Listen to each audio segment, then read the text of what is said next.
오늘 말씀의 제목은 하나님 나라를 위한 대가입니다. 여러 가지 제목 붙일 수 있습니다. 그리스도인이 되기 위한 대가, 교회됨을 위한 대가. 어쨌든 우리가 그리스도인으로서 살아가기 위해서는 대가를 지불해야 한다는 것이 오늘 메시지의 핵심입니다. 집에 돌아가시면 됩니다. 예, 오늘 우리 한국 교회는 어떤 교회가 되기로 애를 써 왔습니까? 그죠? 크고 영향력이 있는 그런 교회가 되는 것이었습니다. 크고 영향력이 있으면 많은 일을 할 수 있다고 믿었기 때문에 큰 교회가 되기를 원했던 것 같습니다. 지금도 여러 목사님들을 만나면 어떻게 얘기하냐면 1000명 가지고 부족하다. 뭔가 일을 해보려고 그러면 한 10,000명 정도는 있어야 될 것 같다. 그렇게 이제 말씀하시는 목사님들이 많이 있으십니다. 저는 뭐 그 이야기를 굳이 부정하고 싶지는 않습니다. 그래서 성장하는 교회가 되기 위해서 모든 우리 한국 교회가 달려왔습니다. 성장하는 교회들을 연구했습니다. 공통점을 찾아내고 원리들을 발견했습니다. 그 원리들을 따라서 교회를 성장시키고자 애를 썼습니다. 그리고 성장하는 교회들을 모방했습니다. 그들의 양육 시스템을 도입하고 리더십을 흉내냈습니다. 우리 교회도 골라 컸다고 우리 교회 교재를 다 가져다 쓰는 교회들도 어떤 것을 하고 물어보고 시스템이 뭐냐고 문의해오는 목사님들도 있습니다. 저는 안 줍니다. 그래도 안 되잖아요. 그거 아니까. 예.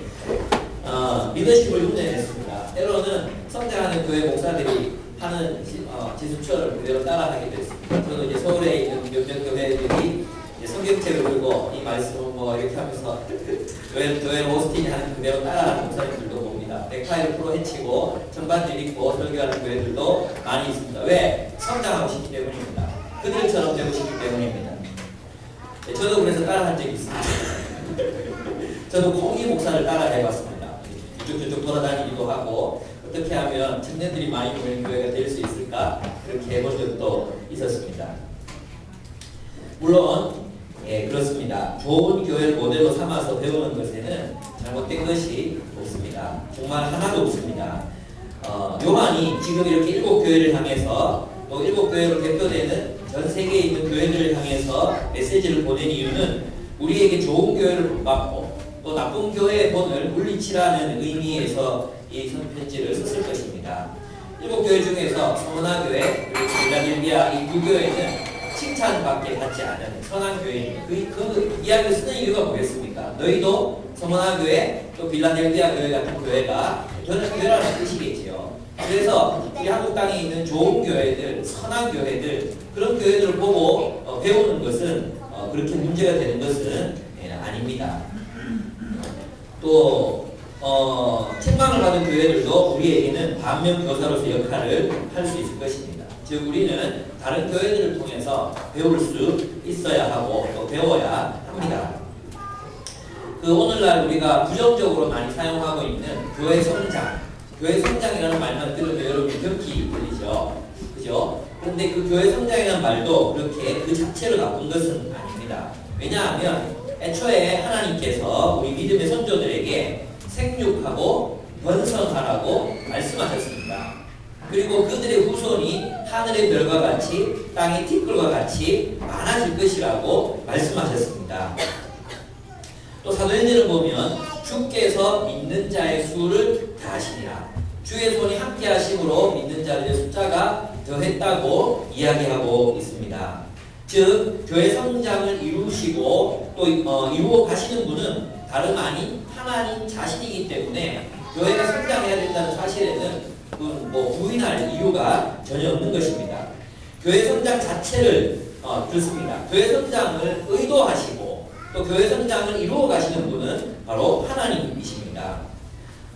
그런데 이제 교회 성장 그 자체를 우리가 이제 거부하게 된 이유는 바로 요즘 대형 교회가 저지르고 있는 수많은 잘못된 일들 때문에 그것에 대한 거부감에서 나온 것이지 성경적이라고 교회 성장 자체를 거부하는 것을 성경적이라고 할 수는 없습니다. 그래서 어떤 교회들은 성장 자체를 거부합니다. 그래서 안 자라게 하려고 애를 씁니다. 안 자라게 하려고 애를 써요. 그것도 비성경적이라고 할 수 있습니다. 주의 손이 함께 하심으로 수가 더하더라. 성경에 나타내는 얘기고 생육하고 번성에 흩어지는 것이 하나님의 뜻이기 때문입니다.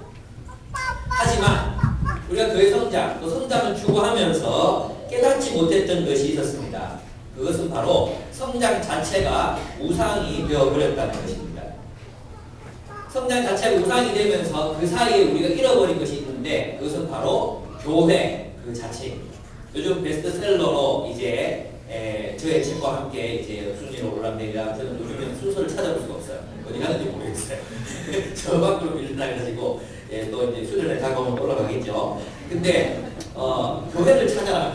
만화책 있어요. 만화책. 만화책입니다. 교회를 찾아라. 얘 이름이 교회입니다. 교회. 그 책을 한번 사서 읽어보시기 바랍니다. 빌려보셔도 됩니다. 아니면 뭐 서점에 가서 그냥 이렇게 빨리 보셔도 될 것 같습니다. 사실 우리는 지금 교회를 잃어버린 세대를 살아가고 있습니다. 쥐잡는 게 고향이라고 성장을 위해서는 무엇이든 할 수 있는 교회가 되어버린 것입니다. 쥐만 잡으면 개도 고양이가 되는 그런 시대가 되었습니다. 교회 성장을 위해서 교회가 그동안 해왔던 일들을 한번 생각해 보십시오. 교회가 성장하기 위해서 건물이 필요했습니다. 교회 성장을 위해 과도한 빚을 끌어들여서 화려한 건물들을 건축했습니다. 한때 지금도 마찬가지지만 건물이 전도한다는 이야기가 있습니다. 여러분 잘 아시는 푸른 초장교회는 우리 교회처럼 200명, 300명 모이는 교회였는데 교회를 짓고 나서 1000명이 3년 안 돼서 1000명이 넘어섰습니다. 야, 교회 짓고 싶다. 건물이 전도합니다. 건물이. 물론 건물만 든든하니 지어놨다고 해서 그냥 건 아니었습니다. 많은 교회들이 망해가지고 경매로 넘어오기도 하고 그랬습니다. 또 어떻겠습니까? 교인들 끌어들이기 위해서 교회 온 지 얼마 되지 않은 사람들 집사로 임명합니다. 직분이라도 맡겨놓으면 그죠? 떠나지 않을 것 같으니까 수많은 사람들이 교회 온 지 1년이 채 되지 않은 상태에서 집사로 임명이 되었습니다. 주일 예배에서는 부담을 주지 않는 부드럽고 세련된 설교로 교인들의 필요를 채워줍니다. 전체 주일날 모이는 대회는 새신자들도 오고 초신자들도 오기 때문에 절대로 부담을 주는 설교를 해서는 안 된다는 것입니다. 그게 교회 성장하기 위해 말하는 설교의 원리입니다. 예배당 건물은 많은 사람을 수용할 수 있도록 넓은 주차장을 갖추어서 주일 출석하는 사람들의 불편을 없애고 세련된 카페로 교회 이미지를 럭셔리하게 꾸밉니다. 제가 최근에 갔던 교회는 넓은 무대에 방송국 설계는 SBS 방송국에서 쓰는 설계를 그대로 가지고 와서 음향 장비들로 사람들의 눈과 귀를 사로잡습니다. 제가 그러면 제 소리에 제가 반할 정도로 그리고 그런 설비들을 자랑하고 또 목사님들은 그것을 부러워합니다. 그러면 어떻게 됐습니까? 사람들은 와서 즐기기만 하면 되는 것입니다. 사람들은 교회 건물을 즐기고 교회 음악을 즐기고 조명을 즐기고 분위기를 즐기기만 하면 되는 것입니다. 마치 쇼핑몰에서 자신의 필요를 위해 소비하듯이 말입니다. 오늘 우리에게 신앙생활을 한다는 것, 여러분이 기독교인이 된다는 것, 그리스도인이 된다는 것은 마치 문화 강좌를 듣는 것처럼 예배를 드리는 것을 의미합니다. 내가 필요한 말씀, 내 인생에 꼭 필요한 말씀, 그 말씀을 받아 적고 그리고 실생활에 도움이 되려고 한다는 거죠. 나갈수록 뺨치는 연예인들의 목사님들과 또 신원들의 찬양 시간을 즐기고 속으로 우리 교회에서는 그런 연예인들이 없어서 정말 감사합니다. 소그룹 시간에는 공감과 위로를 얻으며 분위기 있는 교회 카페에서 생긴 손가락을 들고 유기농 커피를 즐기는 그것이 그러면서 주변에 있는 수많은 이제 카페들을 망하게 하는 이런 것이 우리는 신앙생활이라고 길들여져 가고 있다는 거예요. 우리는 부담 없는 대가를 지불하지 않아도 되는 교회를 만들기 위해서 힘써왔습니다. 우리가 요구하는 것도 부담 없는 교회를 만들어 달라고, 대가를 지불하지 않아도 되는 교회를 만들어 달라고, 우리 스스로가 그것을 원해왔던 것입니다. 헌신에 대한 요구, 나눔에 대한 요구, 시간을 내라는 요구, 그런 요구 따위를 다 때려치우고 우리의 필요를 채워주는 교회가 되어달라고 우리는 부담 없이 예배를 즐기고 교회를 즐기다가 돌아가겠다. 그것이 비단 대형교회만의 문제가 아니라 오늘 이 자리에 모인 우리 자신들의 문제이기도 하다는 것입니다. 오늘날 좋은 교회는 어떤 교회입니까? 쇼핑몰을 닮은 교회입니다. 오늘날 좋은 교회는 결코 부담을 주지 않는 그런 곳이지. 오로지 즐거움만 있고 그 결과 우리가 만들어낸 괴물은 대가를 지불하지 않아도 되는 교회, 대가를 지불하지 않아도 되는 그리스도인입니다. 혹 여러분들 중에 이런 마음이 드실지도 모르겠습니다. 대가를 지불하다니, 무슨 신앙인이 되는데 대가를 지불하다니 이 무슨 귀신 신하랍 같은 소리며 노홍철의 저질 댄스 같은 황당한 이야기인가 라고 아마 여러분 생각하실지 모르겠습니다. 그러면 근본적으로 한번 질문을 해봅시다. 그리스도인이 되는데 대가가 필요합니까? 오늘 우리 정말 진지하게 한번 물어보겠습니다. 교회가 되는데 대가가 필요합니까? 구원이란 그리스도인이 되는 것이란 교회가 되는 데는 아무런 대가를 지불하지 않고도 되는 것입니까? 저절로 됩니까? 바꾸어 물어보겠습니다. 결혼하는데 지불해야 될 대가가 있습니까? 저는 혼수 비용 말하는 게 아니에요. 여러분 결혼 다 선망하시죠? 물론 결혼하신 분들은 결혼하지 말라고 알려주신 분들도 계실지 모르겠지만 결혼을 선망하시죠? 결혼하면 얻는 게 많죠. 예. 잃어버리는 것도 많다는 것도 알고 계시지요. 독신의 자유, 내가 먼저 내 마음대로 쓰던 시절의 자유, 내 시간 내 마음대로 쓰던 때의 자유, 떠나고 싶을 때 훌쩍 떠났던 자유, 이 사람 저 사람 만나면서 이제 거리를 재보고 썸 탔던 그런 자유. 우리는 결혼하면서 이 모든 자유를 잃어버립니다. 이 모든 자유를 잃어버리면서까지 결혼하는 이유가 무엇입니까? 결혼이 더 낫다고, 결혼이 더 가치 있다고 생각하기 때문에, 물론 이거 사람마다 가치관이 다를 수 있습니다. 어쩔 수 없는 이유 때문에 그렇게 낫다고 생각해야 될 사람들도 있습니다. 아이를 낳는 일은 어떻습니까? 그리고 아이들이 교회에 와서 이렇게 뚜락뚜락 걸어다니고 막 이렇게 이쁘죠? 너무 사랑스럽죠? 근데 교회 오면 이뻐요. 집에 오면 그런 악마 새끼들이 없어요. 집에 가면 그런 악놈들이 없습니다. 어떻게 그렇게 유선적인지 모릅니다. 아이를 낳느니 그것은 우리의 모든 자유를 희생해야 되는 일입니다. 그럼에도 불구하고 결혼하고 나서 애가 안 생기면 사람들은 그렇게 애가 탑니다. 왜? 애기가 있는 것이 더 낫다고 생각하기 때문입니다. 가족이 되는 일에는 지불해야 되는 대가가 없겠습니까? 하물며 그리스도인이 되는데 교회가 되는 일에도 지불해야 되는 대가가 없겠습니까? 예수님께서는 이렇게 말씀하셨습니다. 누가복음 9장 23절에서 26절을 제가 읽어보겠습니다. 그리고 예수께서 모든 사람에게 말씀하셨다. 나를 따라오려는 사람은 자기를 부인하고 날마다 자기 십자가를 지고 나를 따라오더라. 누구든지 제 목숨을 구하려고 하는 사람은 잃을 것이요 누구든지 나를 위하여 제 목숨을 잃는 사람은 목숨을 구할 것이다. 사람이 온 세상을 얻고도 자기를 잃거나 빼앗기면 무슨 이득이 있겠느냐.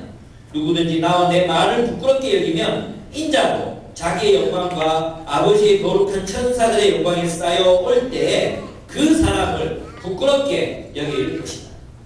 무슨 말입니까? 구원을 얻으려면 네 목숨을 내놔라는 것입니다. 여러분 저는 성경에서 구원은 공짜로 주어지는 말을 저는 성경에서 찾을 수가 없었습니다. 성경은 분명하게 이야기합니다. 우리가 천국을 얻기 위해서는 우리의 전부를 드려야 합니다. 그게 보화와 진주 귀화 아닙니까?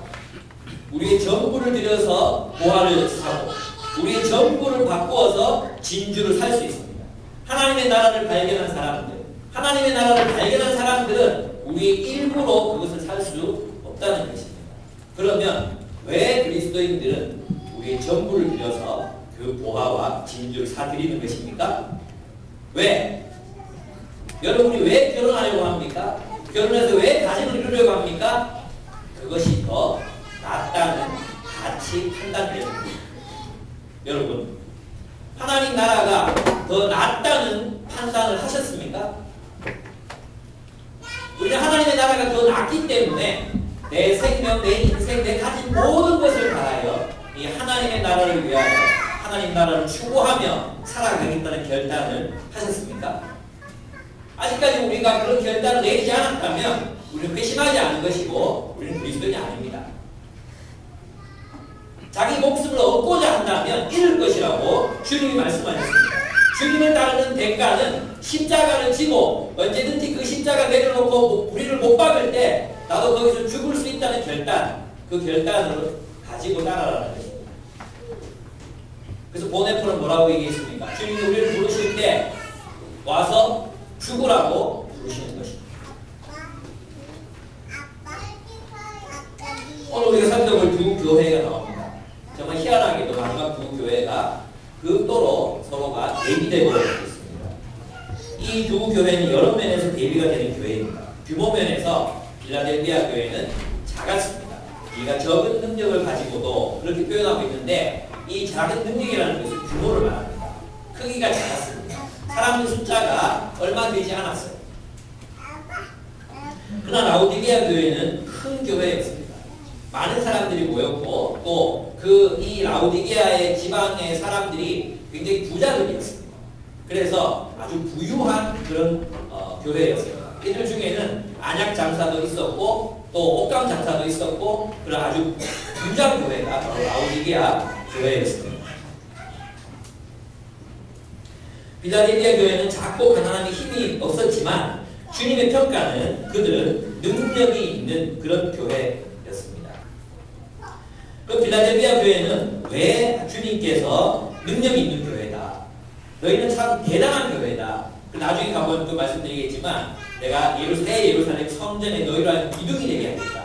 하나님 나라의 기둥이 되는 교회. 그런 교회 되고 있지 않습니까? 하나님 나라의 기둥이 되는 교회는 몇만 명, 몇십만 명 모이는 그런 교회가 아니라는 것입니다. 필라델피아 같은 교회, 필라델피아 교회와 같은 작은 교회, 작고 힘이 없지만 신실한 교회, 그 교회가 하나님 나라의 기둥이 될 수 있다는 것입니다. 예. 오늘 본문을 보면 그런 필라델피아 교회가 왜 그런 평가를 받았는가 한번 보겠습니다. 첫째, 그 필라델피아 교회는 주님의 말씀을 지켰습니다.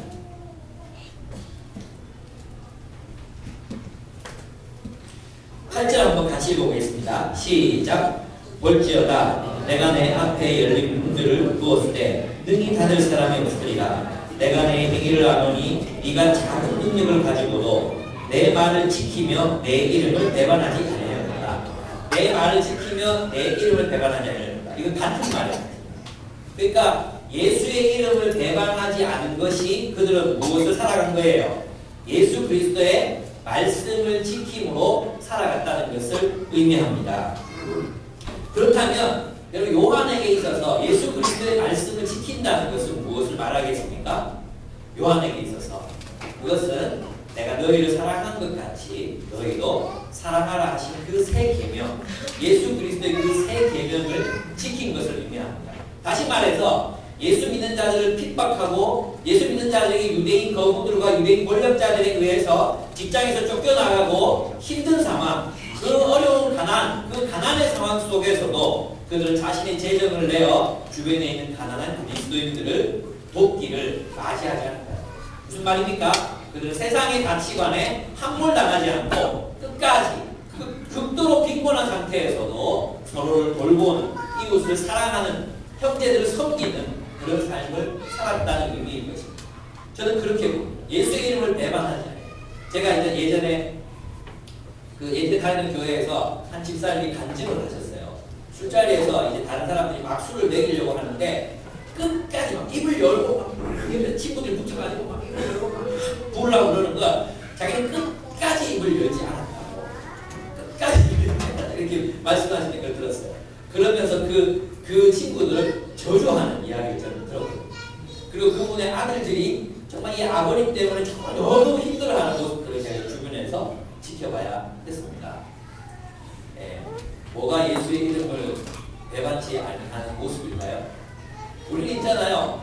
예수 믿는다는 고백 그 자체로 자꾸 예수 이름 배반하지 않는다고 생각해요. 저는 그렇지 않다고 생각해요. 세상의 가치관에 넘어가지 않는 것입니다.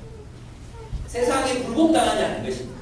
끝까지 예수의 가치, 예수님께서 하신 새 계명, 예수님께서 제자들에게 늘 외우라고 하셨던 그 계명, 토라, 그리고 예수의 이 세 계명, 이 세 계명, 그것을 그들이 지켰다고 저는 믿습니다. 여러분 어떻습니까? 또 그 교회는요, 회심이 일어나는 교회였습니다.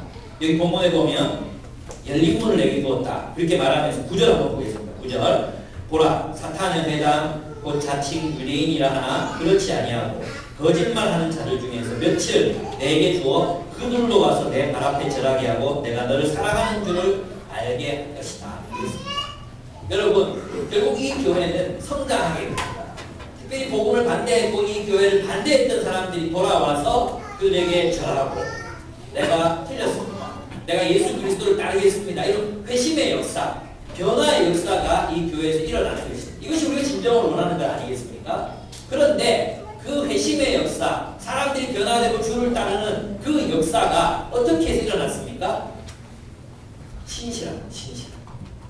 있잖아요. 그 신실함. 그들이 예수 그리스도의 말씀을 따라 살아가고자 했던 그 신실함이 결국은 어떻게 했어요? 사람들로 하여금 그들에게 와서 무릎 꿇고 절하게 하는 승리의 역사를 만들어내었다는 거죠. 그러니까 진정한 변화, 진정한 성장은 어떻게 일어나는 것입니까? 교회가 참 교회가 될 때, 우리가 진짜 하나님의 말씀에 따라서 신실하게 살아가게 될 때 성장, 변화, 사람들의 회심이 일어나게 됩니다. 무턱을 낮추고 기준을 낮추고 부담 없는 설교를 하고 그리고 세련된 매너로 말씀을 전한다고 해서 교회가 성장하는 것이 아닙니다. 연예인들을 초청하고 돈을 수억을 투자하고 그렇게 한다고 해서 교회가 성장하는 것이 아니라는 것입니다. 결국 진정한 하나님 나라의 성장은 무엇을 통해 일어나는 것입니까? 우리의 신실함, 우리의 교회됨, 말씀에 충성하는 삶, 그 말씀을 따라 살아가고자 하는 그 삶, 그것을 통해서 교회는 성장하는 것입니다. 저는 우리 교회가 그런 교회가 되기를 원합니다. 주님께서 이런 교회를 향해서 능력이다. 네가 적은 능력을 가지고도 적은 숫자를 가지고도 내 이름을 배반치 아니하였으니 내가 원수된 저들을 통해서 저들이 너희에게 와서 무릎 꿇고 절하게 하고 승리하는 교회는 숫자가 막 많아지는 어중이 떠중이 막 이렇게 있잖아요. 그렇게 많아지는 게 아닙니다. 진짜 복음을 반대했고 싫어했고 이런 사람들이 하나님께로 나아와서 제가 틀렸습니다. 무릎 꿇고 주님 앞으로 돌아오는 역사. 그 역사를 어떤 교회가 만들어갈 수 있습니까? 진실하게 순수한 교회, 신실하게 주님의 말씀에 붙어있는 교회. 그 교회들이 그 승리를 만들어갈 수 있다는 거죠. 저는 우리 교회가 능력도 없죠. 우리 교회 능력이 없습니다. 힘이 없습니다. 그러나 저는 빌라델비아 같은 교회가 되기를 정말 간절히 정말 신실한 교회가 되기를 원합니다. 여러분 하나님의 말씀에 붙어 있으십시오. 그리고 예수 그리스도의 말씀을 신실하게 지키십시오. 여러분 삶이 아무리 힘들고 어렵고 가난하더라도 예수님의 계명을 따라 예수님의 법을 따라 예수의 나라를 살기를 포기하지 마십시오. 내 삶이 힘들다고 내가 내 탐욕에 사로잡히고 내 이기심에 사로잡혀서 네 형제, 내가 형제를 지키는 자니까라고 했던 가인처럼 되지 말고 주변에 있는 형제, 내가 너희를 사랑한 것처럼 너희도 서로 사랑하라 하신 그 말씀을 지키며 살아가는 여러분들이 계시기를. 그래서 여러분의 돈 쓰는 모습을 보고 싶습니다. 예, 목적 은금이 쏟아져 나오는 것도 보고 싶습니다.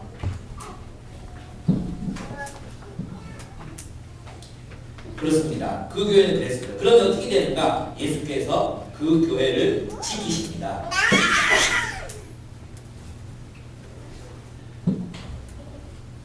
10절 보십시오. 네가 나의 인내의 말씀을 지켰은즉 내가 또한 너를 지켜 시험의 때를 면하게 하리니 이는 장차 온 세상이 임하여 땅에 거하는 자들을 시험할 때라. 그죠? 오늘 우리가 계시는 많은 교회들이 온 세상 사람들이 시험 있잖아요. 요한계시록에 나오는 시험은요, 고난들이 있죠. 이거는 교회를 향한 고난이 아니에요. 세상을 향한 고난, 세상. 하나님이 예수 그리스도를 부인하는 세상을 향해서 하나님이 시험하십니다. 그리고 그들을 시련하십니다. 그때 있잖아요. 바로 그때 하나님께서 그 교회를 지켜주신다는 거예요. 참 신기하죠. 개인이 아니고 교회, 집단적으로 순수하게 살아가는 그 교회, 그 공동체를 주님이 지켜주십니다. 시험의 때를 면하게 해주시겠다는 거죠. 우리 얼마나 불안한 세대를 살아가고 있습니까? 정말 우리가 여러분 알면 알수록 우리의 미래는 더 암담하고 더 불안해질 수밖에 없습니다. 그렇지 않습니까? 여러분들이 세상을 공부하면 공부할수록 야, 큰일 났다 이런 생각이 들지 않습니까? 그렇습니다, 여러분. 정말로 그렇습니다. 근데 주님이 누구를 지키신다 그랬어요? 순수한 교회를 지키시겠다는 것입니다. 모든 세상들에게 시험이 임하게 될 때 하나님께서 그렇게 순수하게 하나님의 말씀을 지키는 교회를 지키시겠다고 약속하십니다. 그러니까 말세의 생존의 비결은 좋은 교회에 속하는 것입니다. 우리가 정말 순수한 교회가 되어가는 것입니다. 돈에다 목숨 걸지 말고 주님 나라에 목숨 것이기 바랍니다. 예수님은 그들이 인내의 말씀을 지켜 승리하라고 말씀하십니다. 승리하는 자가 결과는 얻을 것이며 예수님은 하나님 나라에 들어가게 하실 것이라고 말씀하셨습니다. 그런데 본문을 보면 예수님께서 그들을 성전의 기둥으로 삼겠다는 말씀이 나옵니다. 얼마나 감사한 말씀인지 모르겠습니다. 본문에 보면 12절 이기는 자는 내 하나님 성전의 기둥이 되게 하리니 그가 결코 다시 나가지 아니하리라 그렇게 말씀하고 있습니다. 여러분 있잖아요. 많은 교회들이 큰 교회가 되려고 하는 이유가 뭔지 아십니까? 그죠? 하나님 나라의 기둥 같은 공동체, 기둥 같은 교회. 하나님 나라를 위해서 크게 영향을 미친 교회, 큰 영향력이 있었던 교회, 뭔가 역사를 일궈낸 교회, 그런 교회가 되고 싶어서 큰 교회가 되고 싶어 하거든요. 근데 주님의 평가는 어때요? 필라델피아 교회, 작고 힘없는 교회, 무능한 교회, 가난한 사람들이 모이는 교회였지만 하나님께서는 그들 중에 일부를 기둥으로 삼으신다는 것입니다. 그래서 큰 교회 부러워할 게 아니에요. 큰 교회 담임 목사님, 교회가 크다고 사람이 큰 게 아니에요. 그들이 큰 역할을 하는 게 아니라 신실하게 주의 말씀 따라 살았던 사람, 이기는 자, 말씀을 지키는 자, 그들이 주님의 나라의 큰 기둥이 될 것입니다. 아멘. 여러분, 그래서 여러분의 존재, 내가 힘이 없고, 내가 돈이 없고, 내가 가난하고, 내가 아무런 세상적인 영향력이 없고, 내가 할 수 있는 게 아무것도 없다고 느껴질 때 이 말씀을 기억하십시오. 어떤 말씀입니까? 하나님은 우리의 중심을 보시고 우리가 그 인내의 말씀, 그리스도의 말씀을 붙잡고 지켜낼 때 주님은 우리로 하여금 성전의 기둥 같은 존재로 없어서는 안 되는 존재라고 우리에게 말씀하신다는 것입니다. 그래서 있잖아요. 세상의 가치에 소집하십시오. 그렇습니다. 왜 그들은 이런 대가를 지불했을까요? 왜 그들은 예수를 믿으면서 그렇게 힘들고 어렵게 가난한 삶을 살면서 그 말씀을 지키는 삶을 살아갔을까요? 그 삶을 지속했을까요? 진리를 따라 사는 것이 세상의 가치를 따라 사는 것보다 더 낫다고 믿었기 때문입니다. 그들은 더 나은 삶을 살기 위해 예수 그리스도를 선택했습니다. 그리고 그 대가를 지불했습니다. 예수 그리스도를 따르는 데는 지불해야 되는 대가가 있습니다. 말씀을 지키고 예수를 왕으로 모시는 삶에는 대가가 필요합니다. 그 대가는 바로 우리 자신의 십자가. 반대로 라오디게아 교회를 살펴봅시다. 너무 많은 얘기를 들었던 교회예요. 여러분의 머릿속에 이 교회는 그런 교회지, 미지근한 교회, 이런 생각이 아마 드실 것 같습니다. 미지근한 교회 한번 보겠습니다. 정말 예수님이 엄청난 이야기를 하시는데요. 15절 16절 한번 제가 읽어보겠습니다. 내가 내 행위를 아노니 내가 차지도 아니하고 뜨겁지도 아니하노라. 네가 차든지 뜨겁든지 하기를 원하노라. 네가 이같이 미지근하여 뜨겁지도 아니하고 차지도 아니하니 내 입에서 너를 토하여 버리리라. 내 입에서 너를 토하여 버리리라. 이 라오디게아 지방에는 이 지방이 단점이 뭐냐, 부유한 지방이었지만 그 자체 내에서 물이 생산되지 않았대요. 그래서 히에라폴리스가 거기에서 물을 끌어다 써야 되는데 그 물이 뜨거운 온천물인데 이렇게 내려오는 동안에 식어가지고 미지근해진대요. 그래서 그 물을 마시면 토할 정도로 너무 물맛이 없는 거예요. 그러니까 역겨운 거죠, 역겨운 거. 역겨운 물 먹어보셨습니까? 역겨운 막 먹자마자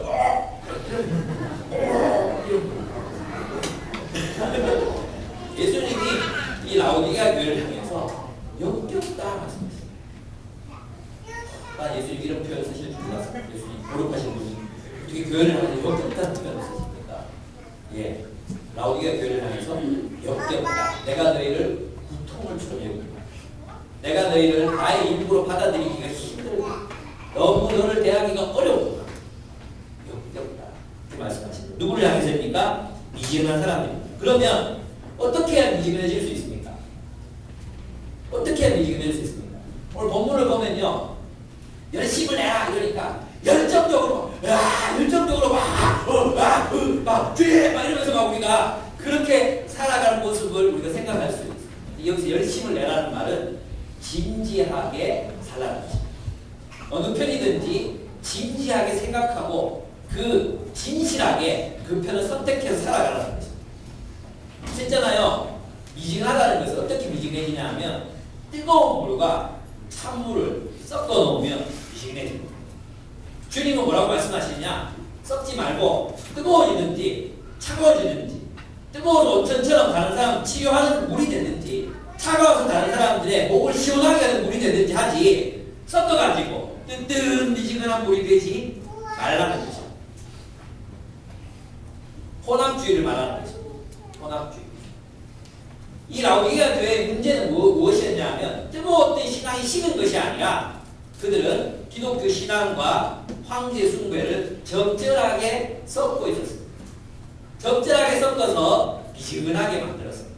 주님께서 그것을 보시고 역겹다 말씀하셨습니다. 우리에게서 그런 모습이 얼마나 많습니까? 선택하라는 거예요. 세상을 선택할 건지 하나님 나라를 선택할 건지 예수를 따를 건지 세상을 따를 건지 입장을 분명하게 하라는 것입니다. 썩지 마.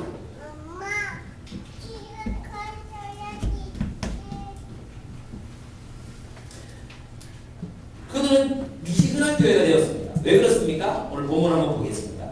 3장 뒷부분에 가보면 그들의 실제 17절 보시면 네가 말하기 나는 부자라 부요하여 부족한 것이 없다 하나 그는 부자 교회였습니다. 그래서 아주 세련된 교회에 참석했겠죠. 예배도 멋있었을 것 같아요.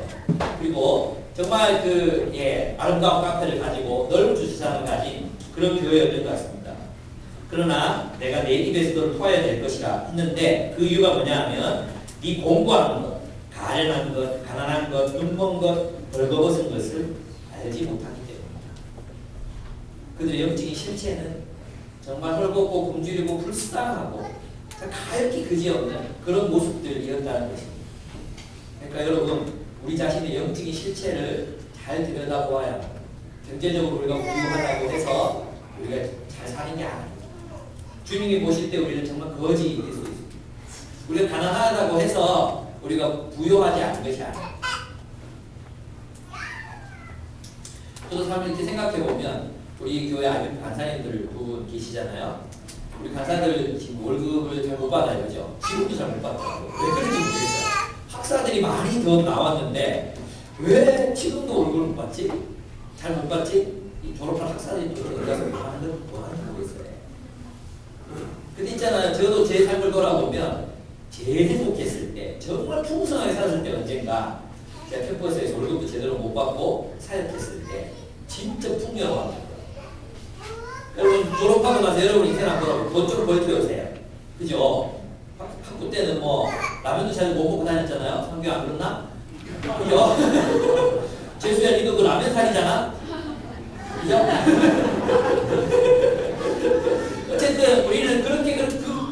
여러분 언제가 더 행복했습니까? 지금 돈 좀 만지고 뭐 먹고 싶을 때 먹고 싶은 거 먹을 수 있고 사고 싶을 때 살 수 있는 살 수 있죠. 근데 왜 우리의 인생은 더 풍요로워지지 못하고 더 빈곤해졌다고 느끼는 것입니까? 그 이유가 여기에 나온다는 것입니다. 예, 공통점을 한번 살펴보겠습니다. 18절 내가 너를 권하노니 여러분 공통적인 단어를 찾으세요. 내게서 불로 연다는 금을 사서 부요하게 하고 흰 옷을 사서 입어 벌거벗은 숫줄 보이지 않게 하고 안약을 사서 눈에 발라 보이게 하라 그랬어요. 제가 정말 어렵게 눈치채지 못하도록 읽었는데 찾으셨습니까? 네, 공통점이 뭡니까? 사라는 거죠. 대가를 지불하라는 것입니다. 하나님 나라를 위해서 살려거든 천국의 기쁨, 구원의 기쁨을 누리려거든 이 땅에서 종말론적인 희망, 그 희망 속에서 살아가려거든 어떻게 하라는 것입니까? 살아! 살아는 거예요. 살아. 대가를 지불해라. 어떤 대가입니까? 고난받으라. 주를 위해서 고난을 받아 내게서 불로 연단한 금을 사서 부요하게 되라. 부요하게 되라. 경제적으로 부유한 것이 부유한 것이 아니라 고난 가운데 성숙한 인격, 고난 가운데 연단받은 성품, 예수 그리스도를 닮은 그 인격을 소유해라. 그것은 너희가 예수의 이름으로 고난받을 때 너희에게 주어지는 것이다. 경제적으로 돈이 많다고 부유한 것이 아니라 고난 가운데에서도 주의 말씀을 따라 살아가기를 선택하라. 그리고 기꺼이 고난 당하라. 그것이 더 가치 있는 것이고 그것이 더 부유한 삶이라는 것입니다. 여러분 소비주의 사회에 속지 마십시오. 더 많이 소비할 수 있다고 우리가 부유해지는 것이 아닙니다. 더 많은 돈을 가진다고 해서 우리가 부자가 되는 것이 아닙니다. 우리가 주 예수 그리스도를 위해서 고난 당할 때 계시록이 좀 이게 좀 과격해요. 제가 계시록이 그렇다. 저도 이렇게 말하기 싫어요. 주님이 말씀하라고 하시는. 여러분 뜨거운 물과 차가운 물을 섞지 마십시오. 선택하십시오. 벌거벗은 수치를 가리려거든 흰옷을 사서 입어야 합니다. 이 벌거벗은 수치라는 말을 잘 들으세요. 우상숭배를 말하는 거예요. 구약 성경에서 벌거벗은 수치를 말할 때는 우상숭배하는 사람들을 보고 이야기했던 심판의 선포입니다. 흰옷은 뭐냐? 거룩한 하나님 백성이다라는 거죠. 그러니까 교회만 나오지 말고 진짜 하나님 백성 되라는 거예요. 예배만 드리지 말고 진짜 하나님 백성, 소속되라 소속. 정말 하나님 나라의 백성이 돼서 살기로 결단하라는 것입니다. 예배만 드리면서 맨날 찔려하고 맨날 죄책감 느끼고 맨날 돌아가고 그리고 뭐 감격하고 우리 영화 보러 옵니까 영화? 영화 보고 나서 오늘 영화 진짜 정말 돈 아깝다 뭐 이렇습니까? 여러분 뭐 영화 한 편 보는 돈이라도 내고 앉아 있습니까 지금 그러면? 말씀이 그렇다는 거예요. 근데 감동하고 그냥 나가면 끝입니까? 흰옷을 사라. 거룩한 하나님 백성이 되려거든 대가를 지불해라. 그렇게 살려고 정말 애를 쓰라는 것입니다. 진짜 하나님 나라 백성이 진짜가 되기 위한 노력을 하라는 것입니다. 그런 노력 없이 우리 저절로 하나님 백성이 되는 줄 아십니까? 저절로 사라지는 줄 아십니까? 왜 그런 이상한 생각들 여러분 이제 이번에 구원파 이번에는 그래서 구원파 행위 없는 믿음만 강조하는 종교 이래서 막 비판이 됐죠. 그때 우리 김수용 박사님께서 이거 뭐라고 말씀하셨습니까? 한국 교회는 구원파랑 똑같다. 믿으면 구원받는다 그래놓고 행위가 없다. 구원파랑 똑같은 교회. 누가 누구를 욕하냐고 우리 김수영 박사님이 또 한국에 잘 못 들어오시게 됐습니다. 저도 어떤 교회 대학교 수련회 설교를 다니고 있는데 설교가 하러 갔다가 달렸습니다.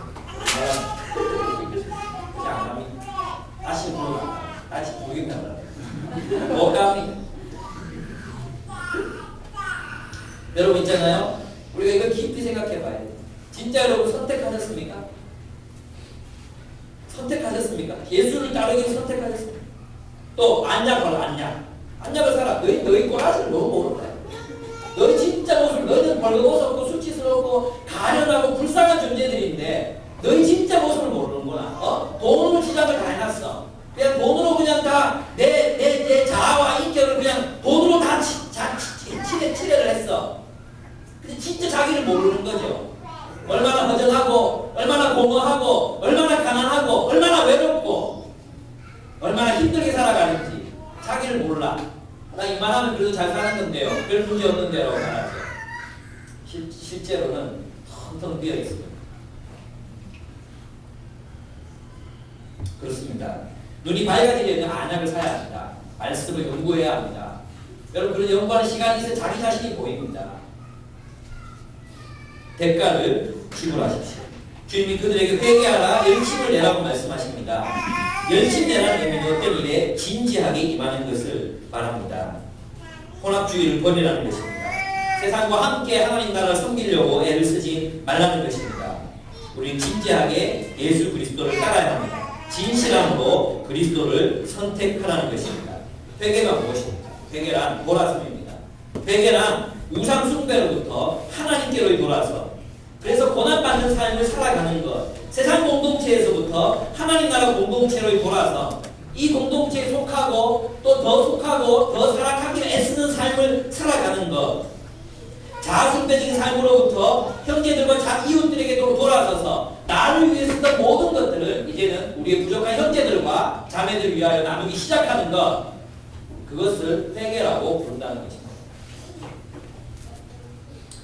주님이 라오디게아 성도들의 문을 두드리고 계십니다. 이 말은요 영접하라는 뜻이 아닙니다. 이것은 누가복음 12장 36절과 37절에 관련되어 있는 말씀입니다. 한번 찾아보겠습니다. 누가복음 12장 36절 37절입니다. 누가복음 12장 36절 37절입니다.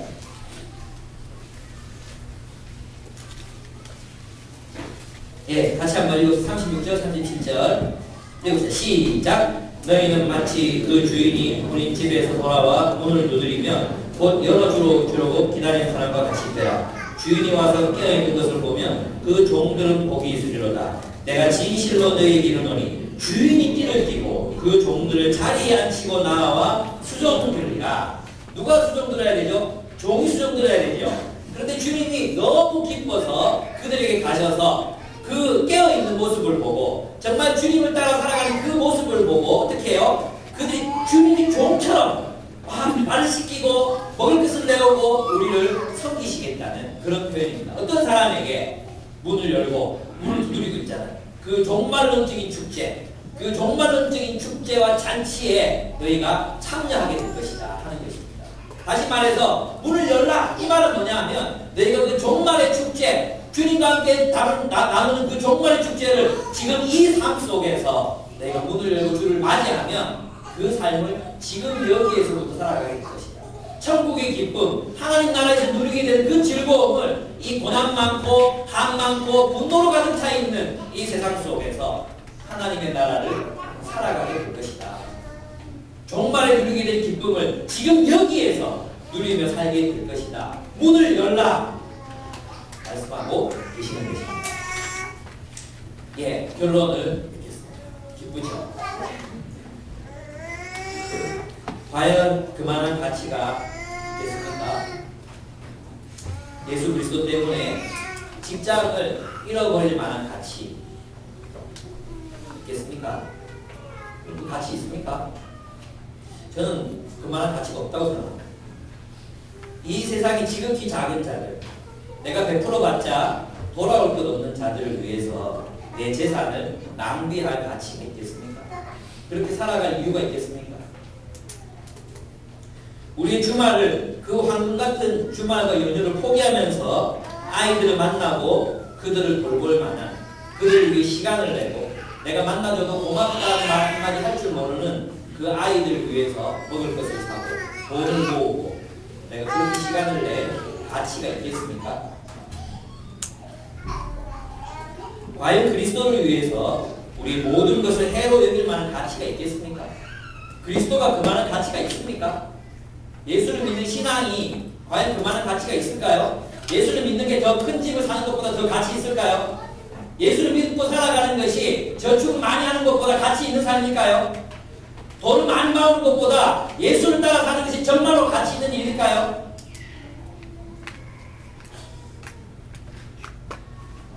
나보다 나 좋다는 돈 많은 남자를 예수 그리스도를 위해서 포기할 만한 가치 있을까요? 더 많은 직장과 연봉을 포기하고 배우자 살아가면서 비정규직으로 살아갈 만한 가치가 과연 있겠습니까? 그리스도를 따르는 일이 그만한 가치가 있는 일입니까? 진짜입니까? 그럼 왜 따르지 않습니까? 여러분, 저는 여러분들에게 진지하게 도전합니다. 정말 예수를 따르는 게 뭔지 생각해보고 따르시오. 예수를 따른다는 것이 무엇을 말합니까? 정말로 예수가 그만한 가치가 있습니까? 정말입니까? 그럼 왜 우리는 그렇게 살지 않는 것입니까?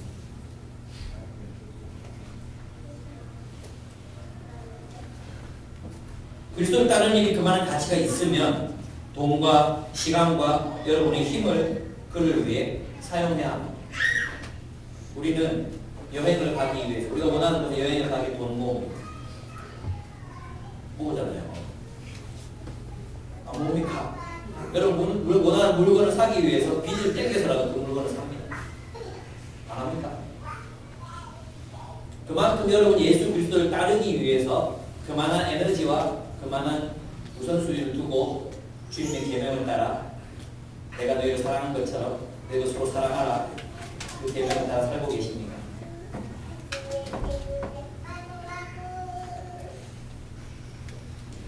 주님이 주신다는 보상이 과연 우리가 포기하려고 하는 것보다 나은 것일까요? 주님이 주시는 보상, 식사 같이 하잖아요. 식사. 네, 주님이 우리에게 주시는 보상, 내가 너희에게로 들어가 너희와 더불어 먹고 마시겠다. 얼씨구나.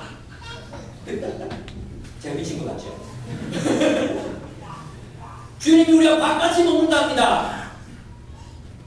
그것이 우리가 이 생에서 우리가 추구해야 되는 그 모든 것을 포기할 만한 가치가 과연 있는 것입니까? 있다고 결단하셨습니까?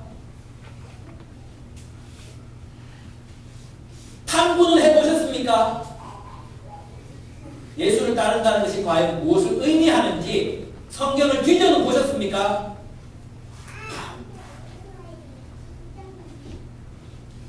그렇습니다. 여기 모인 우리는 예수 그리스도가 최고의 가치.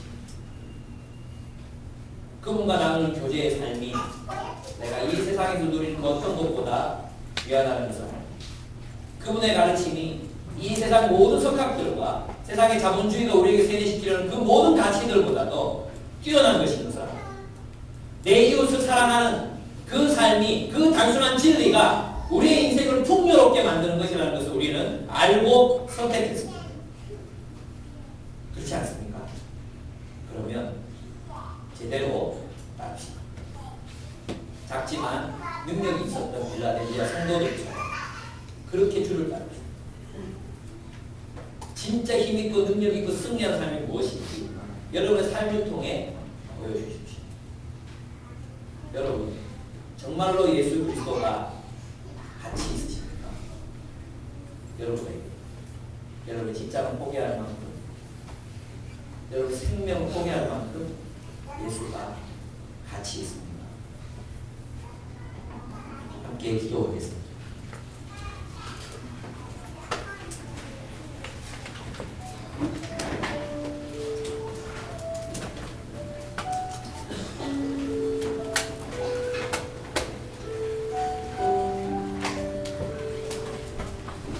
속지 마십시오. 교회는 쇼핑몰이 아닙니다. 우리가 원하는 것을 얻어가는 장소가 아닙니다. 우리의 필요를 채우고 이제 부담 없이 앉아서 예배를 드리고 예배를 즐기기만 하는 장소가 아닙니다. 우리 십자가를 따르기 위해 십자가의 도를 따라 살아가기 위해 이 자리에 모였습니다. 우리 잊어버렸던 예수 그리스도에 대해서 다시 한번 생각해 보았습니다. 내가 무엇을 잊어버리고 살았는지, 내가 무엇을 잃어버리며 살아왔습니다. 그대로